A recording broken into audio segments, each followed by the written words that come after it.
What is up, you guys, and welcome back to another episode of Drew's Automobile Wonders as I continue my Vehicles That I've Owned series. In this video, I will be reviewing my 1989 Chevy 3500 Dually. It is of the GMT 400 generation, as you can see. This particular truck served me well in terms of practical use and daily use. Obviously, as you can see, it is a GMT 400, so in terms of getting parts for and working on, they're technically considered classic trucks now, so, you know, places like MPD and LMC truck, they have unlimited parts for them. This is the first GM pickup truck that I own, as a matter of fact, and I find it weird to this day saying that because I never thought I would own a GMT 400. I traded my CJ5 for this. Quite frankly, because I needed something to, you know, a little more useful in terms of pulling my race car and my hot rods and stuff. And I'll get to that here in a minute. But I was never a fan of these body styles, the GMT 400 body style, I mean. It was kind of when trucks started turning into cars, you know, in terms of, you know, oh, hey, it's like a car on the inside, there's no vent windows, you know. To me personally, the good trucks that were made had vent windows, you know, but that's just my opinion. But either way, this is a great truck. I had to put new tires on the front, and it kind of needed new tires on the rear too, but I ended up getting rid of it before I put new tires on the rear. But I never owned a dually either. I never thought I would. And I have to say it was quite interesting, especially having the worst mirrors that were ever made, to me, in my opinion. And that's those little stubby mirrors. You probably saw them on the photos back there. They're quite useless in terms of towing and stuff like that, unless you were just backing up. So, but other than that, you kind of had to play it very carefully. The motor that was in this thing will surprise you here. It was actually just a small block 350. Somebody had swapped it in there. It was not a big block or a diesel, obviously, but I believe it was a diesel, as it had hydro boost brakes that were kind of modified for the small block here. But this thing, I looked up the head number. It had 305 HO heads on it, which I know aren't good for performance, you know, like power and top end and stuff, but they're supposedly they're very good for low end, for anything below 3,000 RPM, which is good, you know, because this thing was it was pretty potent. I mean, granted, it also had a 410 gear in it, but it towed like there was nothing back there.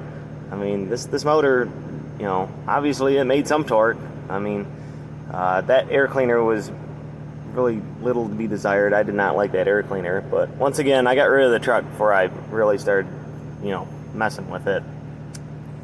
In fact, I bought my trailer. I guess you could consider this a trailer review too. I bought that trailer down in Milan, down by Milan Dragway, as a matter of fact.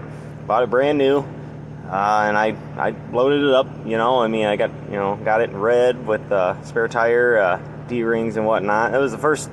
You know, I wasn't gonna buy a trailer brand new. I was gonna scavenge and get something used, but I choked down, and I finally treated myself to a trailer that, you know I can depend on and I don't have to worry about for a long time.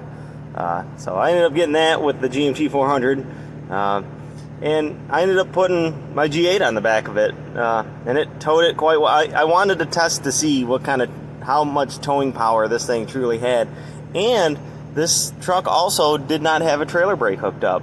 And I know some people might frown upon me saying that, but it was impressive because the brakes on that truck were so big, because it was a class 3 truck, you know, with 3500, that it did not care. It would still stop, you know, relatively quickly too. And I was just amazed because having a dually, you know, there's no trailer sway, no nothing. The truck just stays planted to the ground, and it was very impressive. But the thing is, this was still too much truck for me. And I say that because, you know, this truck was meant to tow, you know, fifth wheels and stuff like that. And you know, here I am just towing an open car trailer. So I ended up getting rid of this thing, and I got my Suburban, which you'll see a lot of on this channel in the coming months here, as I'm doing some crazy shit to it. But it had a license plate on the front, this truck did.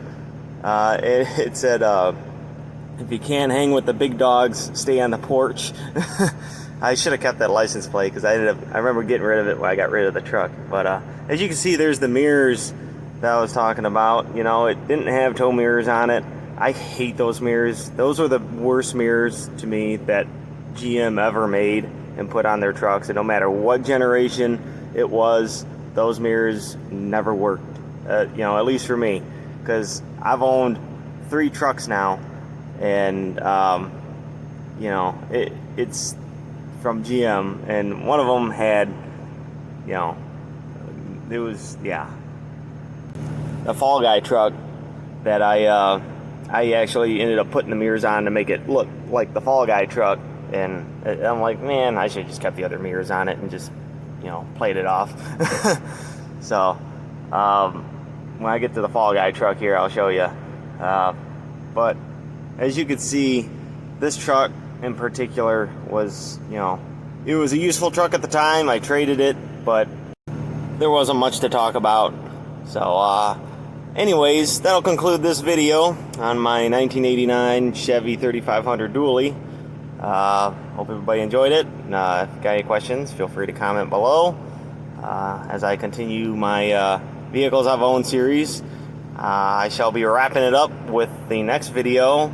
You should all enjoy quite well, as I will be reviewing my 1977 GMC K15 4x4, which I made into the Fall Guy truck, as I fixed it up and brought it back to life from being a pile of cornflakes, just like my F100 was.